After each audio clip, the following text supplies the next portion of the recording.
Andhra Pradesh government గత 2 రోజుల క్రితం రాజ్యాంగ దినోత్సవాన్ని పురస్కరించుకొని ఆంధ్రప్రదేశ్ నియోజకవర్గంలోని ఒక్కొక్క విద్యార్థి ఒక్కొక్క నియోజకవర్గం చొప్పున అందరిని కూడా అమరావతి రాజధాని పిలిపించి మరి అక్కడ అసెంబ్లీ సెట్ వేపించి మాక్ అసెంబ్లీ నిర్వహించడం జరిగింది. మరి మొత్తానికి ఈ మాక్ అసెంబ్లీ పనితీరుకు సంబంధించి ఆంధ్రప్రదేశ్ రాష్ట్రాన్ని చాలామంది అభినందిస్తున్నటువంటి పరిస్థితి. మొత్తానికి ఈ యొక్క పూర్తి అంశం గురించి మరిన్ని విషయాలు తెలుసుకోవడానికి మనతో ఉన్నారు సీనియర్ జర్నలిస్ట్ కనకదుర్గ వడ్లమణి గారు. మేడం నమస్కారం అండి. నమస్తే అండి. మేడం, ఆంధ్రప్రదేశ్ గవర్నమెంట్ ఇటీవల నిర్వహించినటువంటి విద్యార్థులతో మాక్ అసెంబ్లీ ఎక్కడా చిన్న కాంట్రవర్సీ కానీ ఎక్కడ ట్రోలింగ్ కూడా గురి కాకుండా చాలా హుందాగా విద్యార్థులకి రాజకీయ వ్యవహారాలు కావచ్చు, అసెంబ్లీ వ్యవహారాల గురించి నైపుణ్యం కలిగే విధంగా వాళ్ళకి అవగాహన కలిగే విధంగా చక్కగా నిర్వహించారని చెప్పేసి అందరూ కూడా ప్రశంసిస్తున్నారు. మరి మొత్తానికి అంశం గురించి మీరు ఏమంటారు? చాలా బాగా జరిగింది. అసలు చిన్నపిల్లలు అంత అద్భుతంగా చేసి యాజ్ ఇఫ్ వాళ్ళ ఏమనాలి ఆ రాజకీయ నాయకులలోకి పరకాయ ప్రవేశం చేసేసారు. పదవుల్లోకి వెళ్ళిపోయారు వాళ్ళు. యాజ్ ఇఫ్ వాళ్ళు ఒక ముఖ్యమంత్రి, ఒక ఉప ముఖ్యమంత్రి, ఒక స్పీకరు, ఒక డిప్యూటీ స్పీకరు, ఒక విద్యాశాఖ మంత్రి, పవన్ కళ్యాణ్ శాఖలు ఏంటి అటవీ శాఖ మంత్రి, అట్లా అసలు మీరు కనుక చూసారంటే అసలు మీకు అట్లాగా అసెంబ్లీ జరుగుతున్నట్టే ఉంది. భాష చాలా బాగుంది. ముఖ్యంగా మీరు అభినందించాల్సింది భాష విషయంలో. తర్వాత పెర్ఫార్మెన్స్ ఎవరికి వాళ్ళు అసలు ఎవడు తగ్గలా. చూడండి అక్కడ వాళ్ళు ఇచ్చిన సమాధానాలు కూడా ఒక మంత్రి ఇస్తున్నట్టుగా ఇచ్చేసారు అంతే. అటవీ శాఖకి సంబంధించి అబ్బాయి అంటాడు మేము 1000 కోట్లు ఖర్చు పెట్టామండి అని చెప్తున్నాడు. అసలు అమ్మాయి ఎవరు స్వాతి స్పీకర్ గా వేసింది. చాలా చక్కగా అంటే కుందకుండా అంటాం చూడండి, తొణుకు బెణుకు లేకుండా చాలా హుందాగా చేసింది అమ్మాయి. అంటే చాలా మెచ్యూర్డ్గా భలే చేసిందండి. స్పీకర్ని కూడా ఒక అమ్మాయిని పెట్టడం అంటే ఒక మహిళని సూచిస్తూ పెట్టడం కూడా బాగుంది. ఇద్దరి మధ్య పోటీ వస్తే ఈ అమ్మాయి సెలెక్ట్ అయింది, కాకినాడకు చెందిన స్వాతి అమ్మాయి. అదేవిధంగా అపోజిషన్ లీడర్, అసెంబ్లీకి రాని అపోజిషన్ లీడర్ ఎవరు? జగన్మోహన్ రెడ్డి గారిని రియల్ అసెంబ్లీలో రాని జగన్మోహన్ రెడ్డి గారిని ఈ మాక్ అసెంబ్లీలో అబ్బాయి అచ్చుగుద్దినట్టు జగన్మోహన్ రెడ్డిలో చేసి పడేశాడు. అంటే ఒకటి నిర్వహిస్తే పిల్లలకి, మీరు అన్నారు పిల్లలకు అవగాహన కల్పించడం కోసమని, ఇది పిల్లలకు అవగాహన కల్పించినట్టు లేదు, పెద్దలకు కూడా అవగాహన కల్పించినట్టుంది, రాజకీయ నాయకులకు కూడా అవగాహన కల్పించినట్టుంది. అంటే వీళ్ళని చూసి వాళ్ళకి తెలిసి వచ్చిందంటారా? తెలిసి వచ్చింది. ఏం తెలిసి వచ్చింది?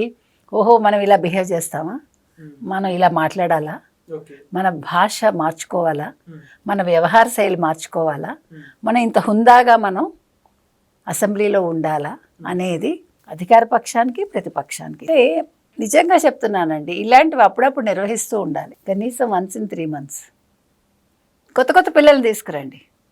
175 నియోజకవర్గాల నుంచి మీరు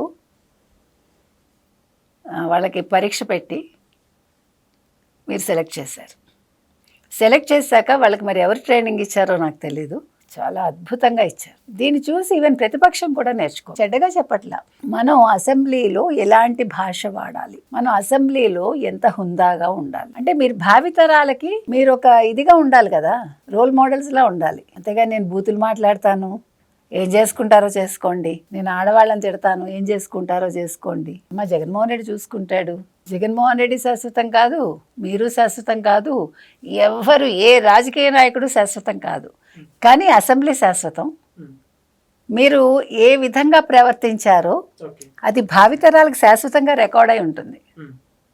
మీరు ఉండొచ్చు, ఎవడు వీడు ఇంత దరిద్రంగా మాట్లాడాడు అని మీ ఫ్యూచర్ జనరేషన్ అనుకోకూడదు. మీకు అసెంబ్లీ చెప్పేది అది. మీకు అసెంబ్లీలో అందుకే చెడ్డ పదాలు మాట్లాడినా, అపభ్రంశపు మాటలు మాట్లాడినా, కొన్ని వ్యాఖ్యలు చేసినా తొలగిస్తారు. అది మీకోసం కాదు, మీకు ఎలాగ సిగ్గుండదు, కానీ భావితరాలకు అది వెళ్ళకూడదు, మంచి వెళ్ళాలి.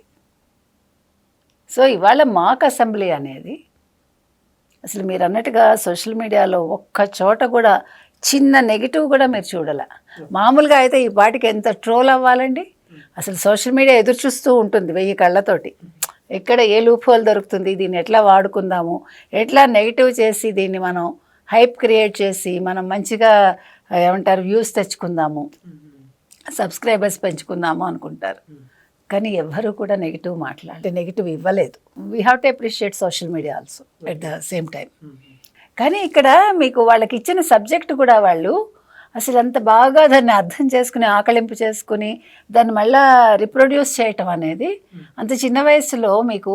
అంటే నేను అనేది పాలిటిక్స్ అంటే పొలిటికల్ సైన్స్ ఉండేది మాకు. పొలిటికల్ సైన్స్ చదువుకోవాలి. మీరు రాజకీయాల్లోకి రావాలంటే అసలు నిజంగా మీరు రాజ్యాంగాన్ని మార్చాలండి. పొలిటికల్ సైన్స్ చదువుకుని, మీ సాహిత్యం చదువుకుని, తర్వాత భాష చదువుకుని, తర్వాత చరిత్ర చదువుకుని అప్పుడు రావాలని చెప్పాలి. ఈవెన్ ఆర్థిక శాస్త్రం కూడా చదువుకోవాలి.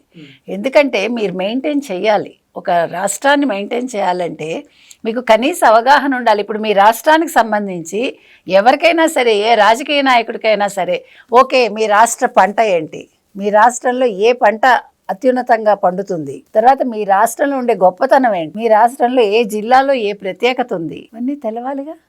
అసలు మన సాహితీ చరిత్ర ఏంటి, మన పూర్వం అసలు ఎవరు మన పరిపాలించారు, వాళ్ళు ఎటువంటి సంస్కరణలు తీసుకొచ్చారు. ఇవాళ రాజరాజ చోళుడు మీరు తీసుకోండి, ఆయన మీరు మొన్న చూశాను నేను, రాతితోటి వాళ్ళు ఒక ట్యాప్ అండి. అసలు ఇవాళకి కూడా మీకు బృహదీశ్వరాలయం ఎలా కట్టారో ఎవరికి అర్థం కాదు. అసలు దాన్ని ఎట్లా అంత పెద్ద శిలను పైకి తీసుకెళ్లారు, ఇప్పటికి కూడా అది అర్థం కాని, సైన్స్కి అర్థం కాని విషయం. అది అత్యద్భుతం. మనకు ఒళ్ళు పులకరించిపోతుంది అలాంటి చోట్లకి వెళ్తే. అసలు మీరు అంటే చరిత్ర చదువుకో, ఒక్క మన రాష్ట్రందే కాదు అన్ని రాష్ట్రాలు తెలుసుకోవాలి. ఎందుకంటే మనకి ఎటువంటి లింకులు ఉంటాయి తెలుస్తుంది.